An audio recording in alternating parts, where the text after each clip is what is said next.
হাবিব কিবরিয়া সরকার Medina কামলিওয়ালা নবী ডাক দিয়ে বলেন, ও দুনিয়ার উম্মতেরা শোনো, ওই দিনটা বড় খতরনাক, ওই দিনটা বড় ভয়ঙ্কর। আল্লাহর নবী ডেকে ডেকে বলেন, এমন ভয়ঙ্কর আল্লাহ তাআলা কোরআনুল কারীমের মধ্যে বলেন, ইয়াউমা ইয়াফিরুল মারউ মিন আখিহি ওয়া উম্মিহি ওয়া আবিহি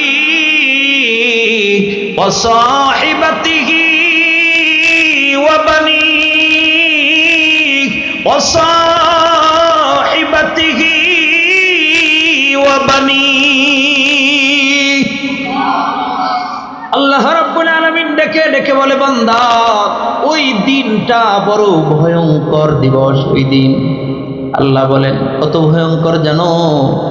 রব ডেকে ডেকে বলে, নিজের আপন মা সন্তানের চেহারার দিকে তাকাবে না।